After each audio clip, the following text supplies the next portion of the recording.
লুচিগুলো বেশ সুন্দর, একদম খাস্তা মুচমুচে, ভেতরে ছানা ভর্তি, একদম খুব নরম।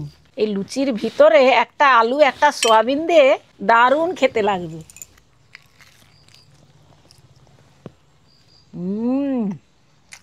বন্ধুরা, বেশ ঠান্ডা পড়ে গেছে, আর ঠান্ডার দিনে মনে হয় ভালো কিছু করি, আর ভালো কিছু খাওয়ারও ইচ্ছে হয়। ভালো কিছু তো অনেক রকমের খাবার আছে, তার মধ্যে বাঙালিরা কিন্তু লুচিটাই বেশি করে। আর লুচি তো অনেক ধরনেরই লুচি হয়। আজ আমি ছানা দিয়ে লুচি বানাবো, খেতে দুর্দান্ত লাগবে। আর ছানাটা আমি আগেই কাটিয়ে রেখেছি, এই এতটা পরিমাণ ছানা হয়ে গেছে।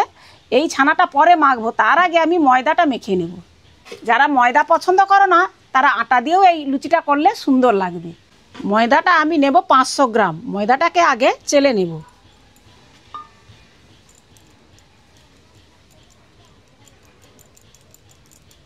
ময়দার মধ্যে দিয়ে দিব নুন, 2 চামচের মতো সাদা তেল দিয়ে দিব। ভালোভাবে ময়ানটা হয়ে গেছে। এবারে এই ময়দায় অল্প অল্প জল দিয়ে ভালো করে মাখিয়ে নেব। আবারও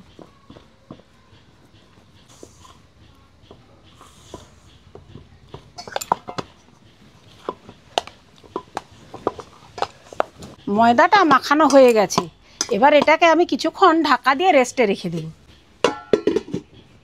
এখানে ছানার মধ্যে দিয়ে দিব কিছুটা গোলমরিচের গুঁড়ো। এবারে দিয়ে দিব খুব অল্প পরিমাণ হিঙের গুঁড়ো, অল্প চিনি আর অল্প পরিমাণ নুন। এইগুলো সব দিয়ে ভালো করে ছানাটাকে চকটে নেব।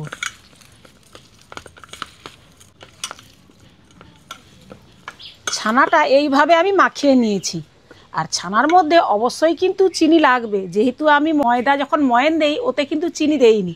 আর ছানার মধ্যে চিনি দিলে একটু মিষ্টি স্বাদ লাগবে, ভালো লাগবে খেতে। তো এই ছানাটাকে এবার রেখে দেবো। আমি এবারে উনানটা ধরিয়ে নেব।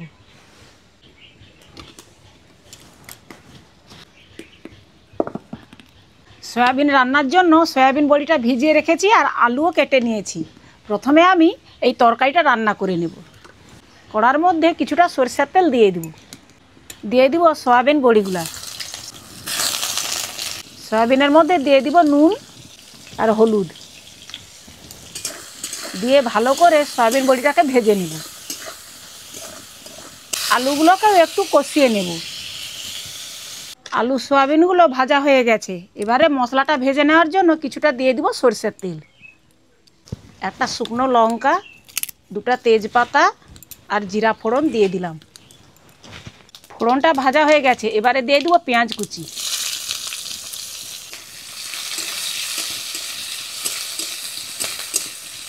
সয়াবিন আলু ভাজায় যেহেতু নুন দেওয়া আছে, পরিমাণ মতো শুধু মশলার মাপেই নুনটা দিয়ে দিব। পেঁয়াজটা ভাজা হয়ে গেছে। এবারে দিয়ে দিব আদা রসুন বাটা।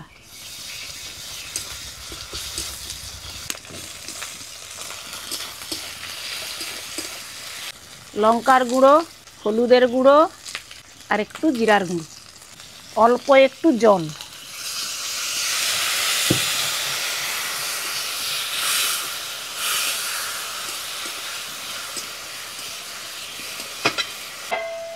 এবারে ভাজা আলুগুলো দিয়ে দিব।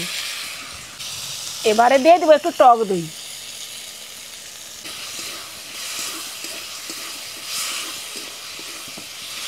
মশলা আর আলু দিয়ে ভালো করে কষানো হয়ে গেছে। এবারে দিয়ে দিব জল।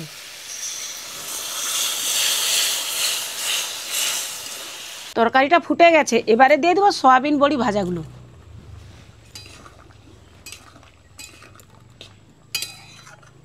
এবারে ঢাকনা দিয়ে অল্প আঁচে কিছুক্ষণ সেদ্ধ করে নেব। এদিকে তরকারিটা আস্তে আস্তে হোক, সেদিকে যে ময়দাটা জল দিয়েছিলাম তার লেচিগুলো কেটে ওই ছানার পুরটা এবার ভরে নেব।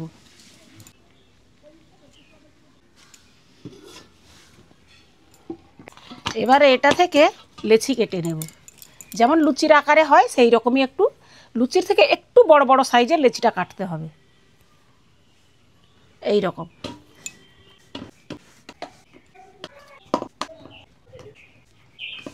এগুলোকে একটু গোল করে নেব।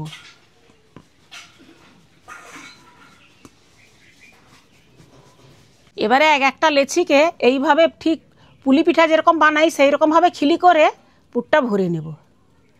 আর খিলিটা একটু গভীর টাইপের করতে হবে। এইভাবে এবারে একটু করে ছানার পুর দিয়ে দিব।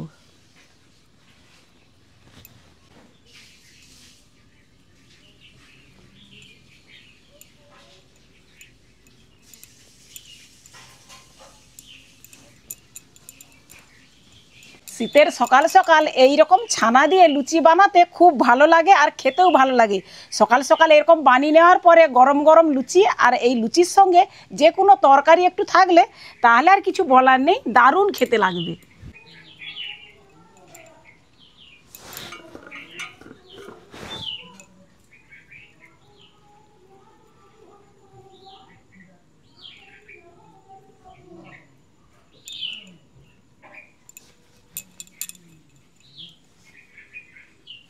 সব লেচিগুলোর মধ্যেই পুর ভরে নিয়েছি, এবারে একটা একটা করে বেলে নেব।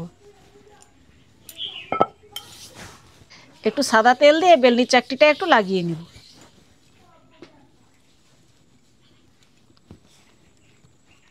প্রথমে হাত দিয়ে এইভাবে একটু চাপটা করে নেব, তারপরে বেলবো। তাহলে কি হয়, ভেতরের পুরটা যে গোটাটায় ছড়িয়ে যায়। খুব জোরে জোরে বেলবো না, হালকা হাতে বেলে নেব।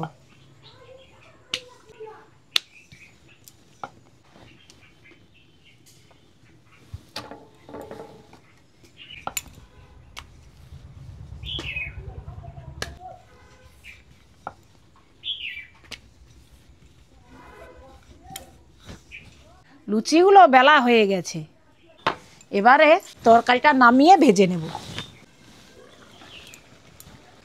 তরকারিটাও আমার হয়ে গেছে, এবারে দিয়ে দিব খুব অল্প পরিমাণ গরম মশলার গুঁড়ো আর ধনে পাতা কুচি। এবারে কড়ার মধ্যে দিয়ে দিব রিফাইন তেল। তেলটা গরম হয়েছে, তেলের মধ্যে এবারে লুচিগুলো ছেড়ে দেব।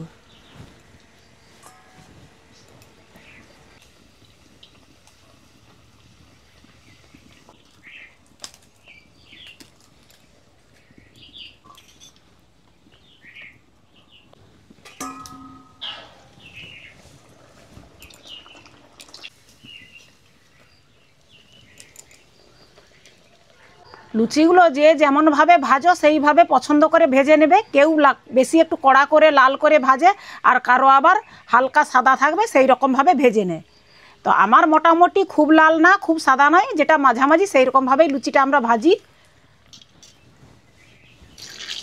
এই যে মাঝে মাঝে একটু চঁ চঁ করে আওয়াজ হচ্ছে, আর সাইডে কালো তেলের ওপরে হয়তো একটা আধটা লুচি একটু ফেটে ছানা বেরিয়ে গেছে, সেই জন্যই কালো হয়ে গেছে। ওতে কোনো অসুবিধা নেই।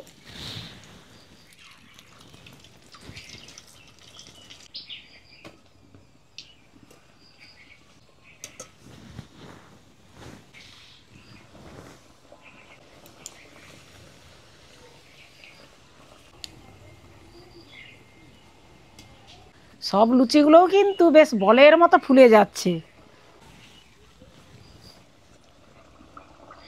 ছানার পুর ভরা লুচি তৈরি হয়ে গেল। আর লুচিগুলো সবগুলোই কিন্তু ফুলকা, ওপরে খাস্তা ভেতরে নরম, মুচমুচে খাস্তা ফুলকো লুচি। সকালবেলা খাওয়া নিয়ে ঝামেলা থাকলে এইরকমভাবে একটু ছানা কাটিয়ে লুচি বানিয়ে দিলে, আমি এখানে তরকারি করেছি, তরকারি না হলেও কিন্তু খালিও খাওয়া যাবে। যেহেতু ছানা আছে, ছানার একটা টেস্ট আর লুচির টেস্ট, দুটো টেস্টই দারুণ আছে। আর সঙ্গে আমি আলু সয়াবিন রান্না করেছি। লুচিগুলো বেশ সুন্দর, একদম খাস্তা মুচমুচে, ভেতরে ছানা ভর্তি একদম। লুচিগুলো এতটাই খাস্তা আর খুব নরম, যে খুব শক্ত তা নয়, ময়ানটা ঠিকঠাক মাপ থাকলেই কিন্তু লুচি সুন্দর হয়। এই লুচির ভিতরে একটা আলু একটা সয়াবিন দিয়ে দারুণ খেতে লাগবে।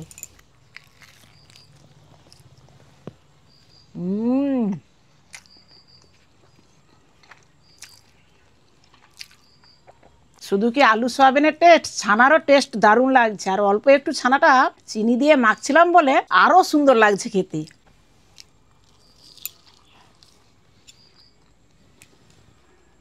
এই ঠান্ডা থাকতে থাকতেই একবার বানিয়ে খাবে, খুব খুব ভালো লাগবে। এইভাবে লুচি করে পরিবারের সকলকে খাওয়ালে খুব নাম করবে। ছানার পুরভরা লুচি রেসিপিটা কেমন হয়েছে তোমরা অবশ্যই কমেন্ট করে জানাবে। আর ভালো লাগলে লাইক শেয়ার করতে ভুলো না। তোমাদের সঙ্গে দেখা হচ্ছে আবারও একটি নতুন রেসিপি নিয়ে। ততক্ষণে ভালো থাকো, সুস্থ থাকো, সাবধানে থাকো।